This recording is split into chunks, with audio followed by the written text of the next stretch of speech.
everybody. I'm talking with director of When I Was Human, AKEMI, KOZU TOSTO. I got a chance to see your film. It's very cute. It's very wonderful. Can you just kind of give me the quick synopsis of the story of your short film, and then we'll talk about the feature film. Right. It's a story about this timid adopted dog who just freaks out when he finds out that his new owner, Kimi, is dating this new guy, and he feels that he's gonna be abandoned again. And he's like, God, I need to like convey this feeling to Kimi. And one day, miracle dog biscuit appears in front of him that makes his wish come true, and he turns into a human to reclaim the love from Kimi. Exactly. It's a very, like I said, very cute film. So the short film is available now on various platforms, or is there various platform all over the world? Okay, so you can see it, but you're kind of in that position of where you're taking the short and going and bring it to feature film status, and so we'll get to that in a moment. But I kind of want to talk about your journey to that point. So you made When I Was Human. At what point was this short? At what point of your career was this short film made? Had you done a lot, or is this kind of you're just ramping into it now? Actually, I'd been in physical production and the business for most of my adult life. So I sort of like learned the craft as I was working on the set. So I went to film school for like a couple of years, but like my dad lost a job, so I couldn't go to USC. So I ended up just like, like looking for a job, just any job to work on the set. So luckily I got something, and it's just like the rest was the history. Actually, like I worked a lot and I saved money. Then I went back to film school, actually, like UCLA. Then that's where I made that short film, because I wanted to use that UCLA name to like, get all kinds of freebies, which helped. So I shot it on 35. That was like awesome endeavor. It was like really kind of crazy stuff, but is that pretty expensive too? Oh my god, yeah. Okay. My hair's gonna go gray when I talk about that. Yeah, I know it's quite ambitious to shoot on film when you have other tools available to you. You know what? I don't wanna like delve in too much of like how many years ago, but like, that was like my college days, right? Yeah. So like a digital was there, but there's no comparison to what we have right now. Because like how much advancement digital like gotten like this past 10 years. Yeah. Yeah. Just to be able to shoot 4K on your phone is I know it's insane. Yeah. But like, so none of that was available. Okay. So like, it was like so expensive. Okay, so this came out a long time ago then. A while ago. Yeah, a while ago. Yeah, and then so let me ask you about film school, because famously my co-host Chris Gore, he never went to film school, but he went to USC and got all the books that the film students were reading, and so that was his film school.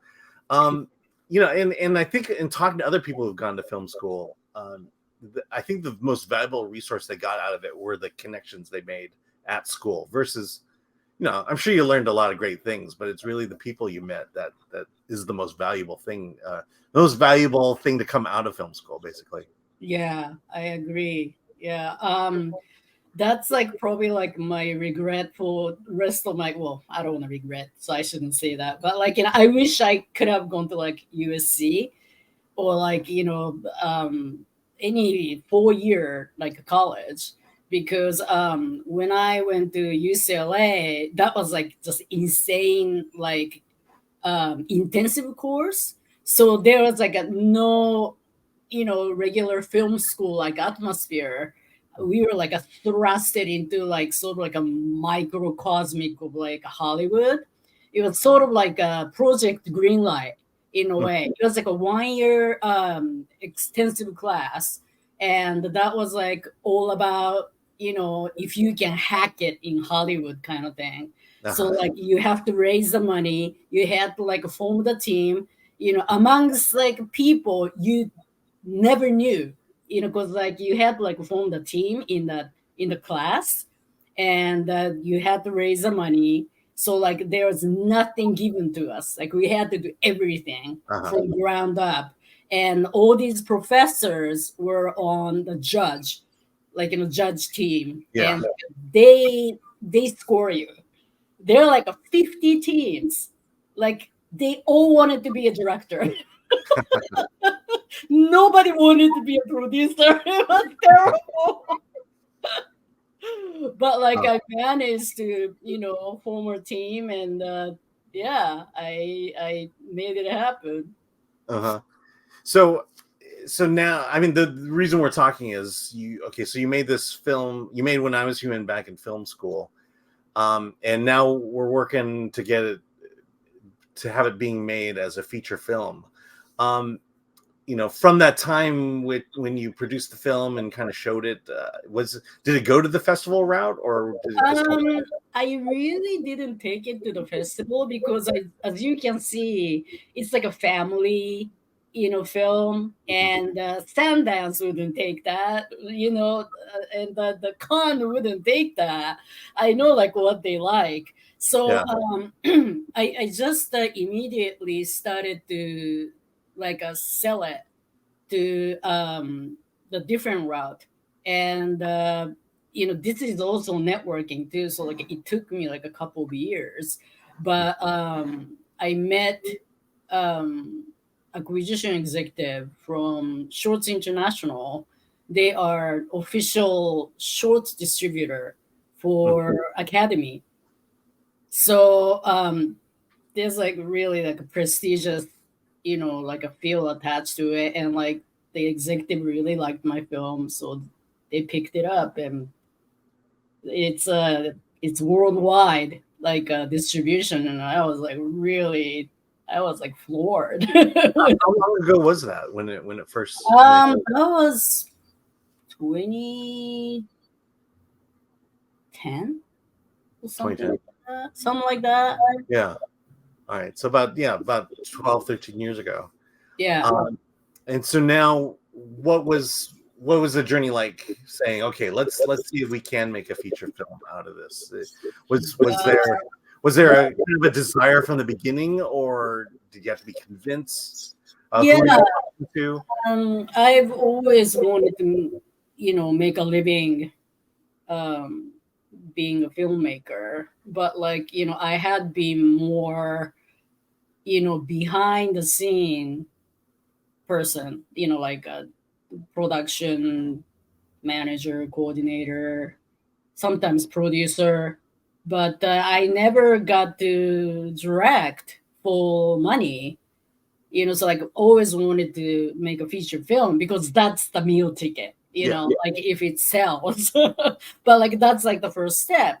Um but like I kind of like looked around, waited around, but like I finally came to the senses, like my dad passed away like 4 years ago, and that's when I came to my senses. It's like, because my dad was an artist too, and he was pretty stubborn, and I think he had a lot of things he wanted to do, but like I think he kind of passed without doing all that stuff. So like I'm like, I gotta do this now, before like I go to my deathbed and regret everything. It's like, yeah, I better do this now. No one's gonna do it for me.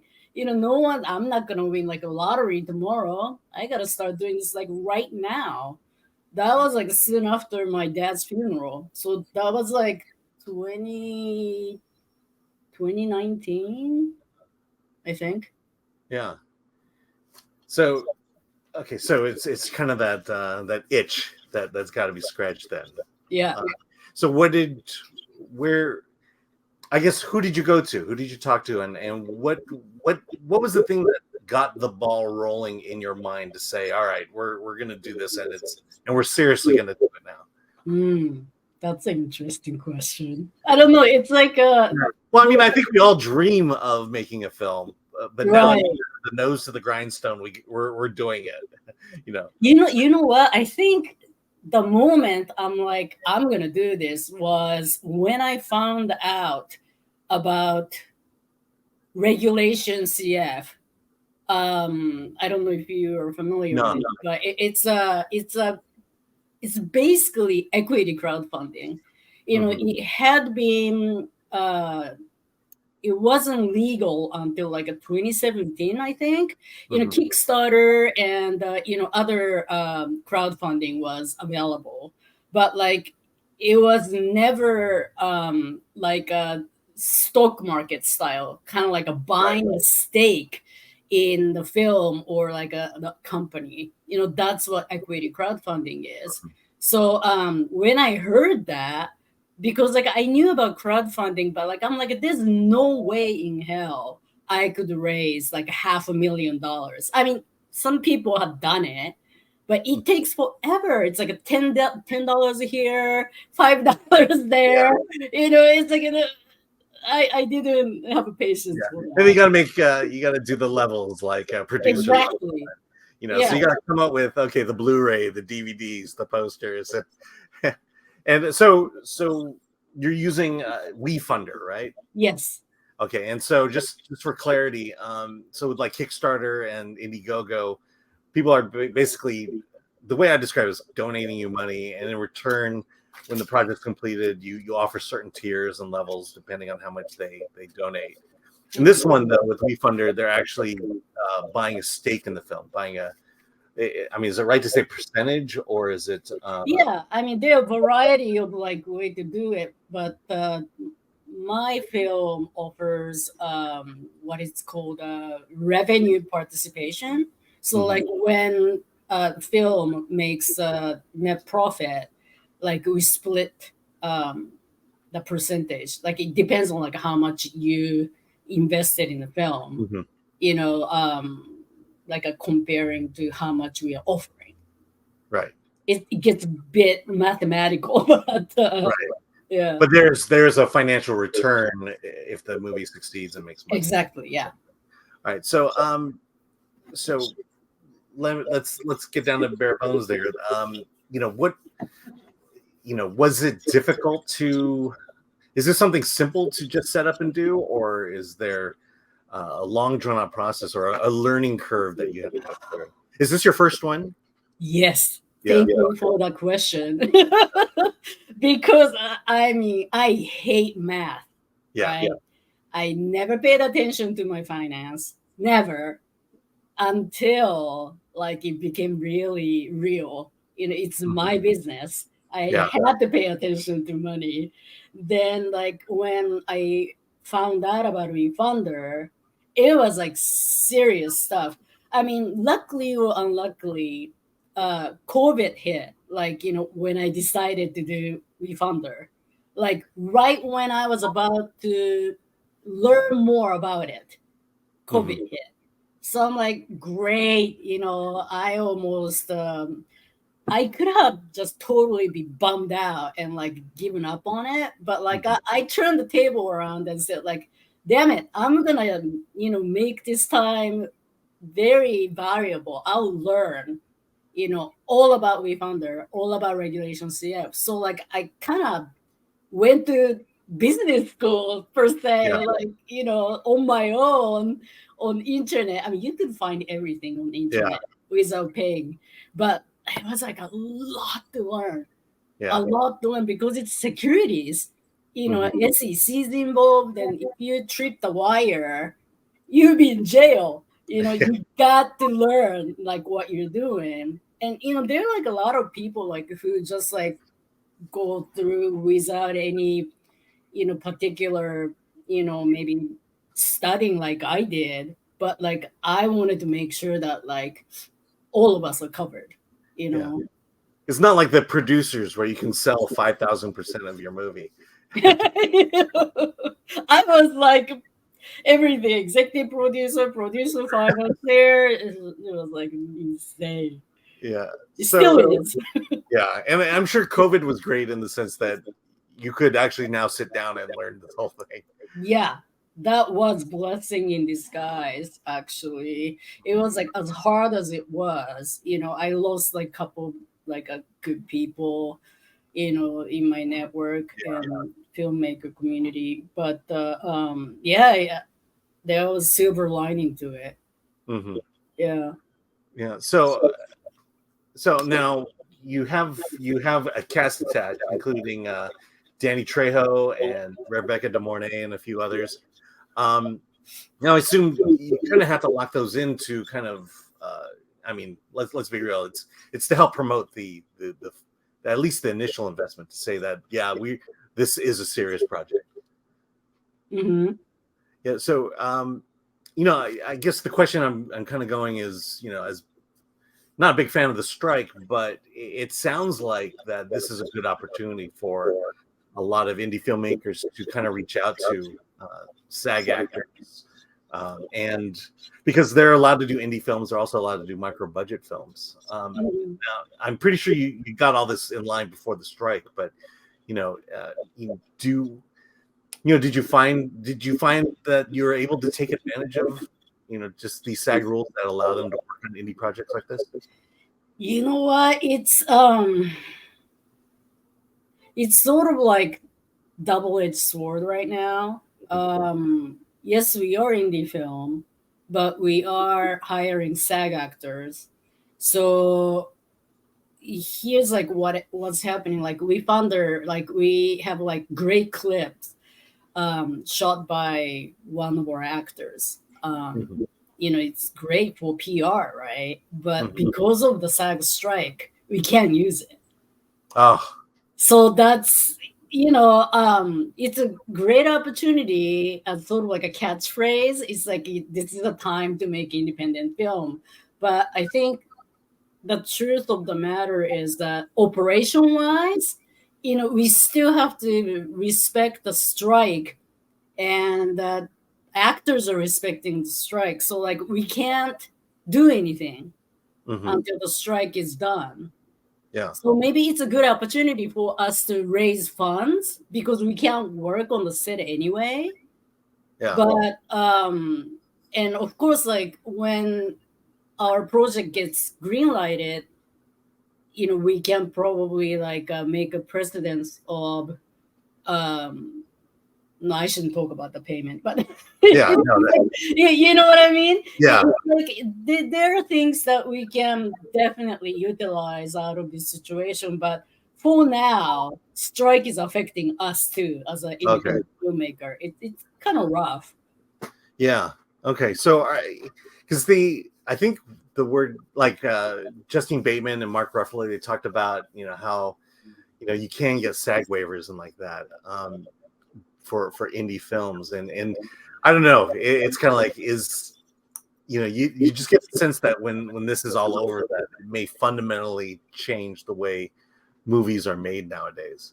I hope so for everybody because I mean, it's difficult for me to say about the situation right now because I used to be like totally director's mind, so like I wasn't really paying much attention to money matter, but now I produce, right? I raise money, I executive produce, like I oversee all the expenditures and such, and actors and scale is hard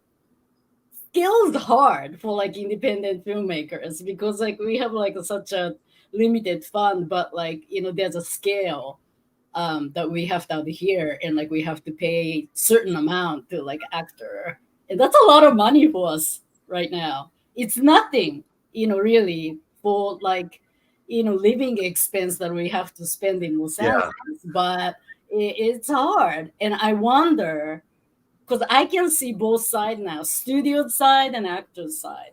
I wonder what studios can do. I mean, if I were, Bob Iger, I would cut back my pay, but that's Yeah. me talking. Bob Iger wouldn't do it. But like in my humble opinion, CEOs getting too much pay. So like that's where they should start, like cut back the paycheck right there. So like Yeah. other people can benefit more. But anyway, that's Yeah, another. no, I get it. It's money. It's the classic discussion of the business of art. You Yeah. know? Yeah, and yeah, we're not going to be able to solve it here. That's for sure. Um, so you're in the midst of the campaign right now. What piece of advice would you give? What are you learning right now that if you had a friend who was going to venture into the crowdfunding, the we funding, the equity funding, what piece of advice would you give them right now to make their life easier? Oh my goodness. I don't know if I'm equipped to give them such advice. I'm still learning. And I mean, God, I don't know. It's social media knowledge would definitely help, Mm-hmm. and liking to do it. I'm terrible at it. Yeah. So like I'm like having a really hard time because like the more than half the battle is like spreading the words, because I've already done the first race, and that's how I developed the film. Um, but like, so like I'm tapped out, like as far as like a family and friends are Yeah. concerned. Now it's like I gotta like go out there like any business, new business, and sort of like cultivate the new fans, so to speak, or customers. But like being seen by those right customers or fans, it's really hard, harder than anybody would probably think. So I'm still learning, Mhm. and definitely someone like your presence, this kind of opportunity is very helpful. So like Yeah. put yourself out there as much as possible, I think, if you don't have like a rich uncle or Yeah. parents. Yeah. I mean, that's why we exist. We're trying to subvert the Hollywood process and say you don't need Hollywood to make your movie, and it takes communities like this to come together. So, Yeah, I so love why don't that. you, yeah, tell us about the feature and how it's different or how it's expanded from the short film. I've always wanted to expand that short film because there's like a deep theme in it. It's a cute family film, but like, if you dive into it, there's like a fear, fear of rejection, like, fear of abandonment, love and courage, and just kind of like a coming to terms with yourself. Also like a compassion and almost like a sacrifice. Because at the end of the movie, Indy goes back to a dog because not only he feels that's the best place to be, but like he also feels that that's what Kimi wants, Mm-hmm. and what loved one wants is the happiness, you know, the person or the dog can get. That's I think that's like ultimate love. Mm-hmm. Like making the person you love happy, and that happiness like becomes yours. I think it's a beautiful theme, like running in the film. Yeah. Okay. So yeah, the When I Was Human. That's the title of the film. Hmm. Uh, Yep. and it's on WeFunder, and we'll have a link in the description there. Uh, Jenny Trejo's attached, Rebecca De Mornay, Molly Quinn, Adam Hagenbach, yeah, and Alex McNichol. And yeah, good luck. Thank you. Thanks for having me. Yeah, and thanks for joining us here on Film Threat.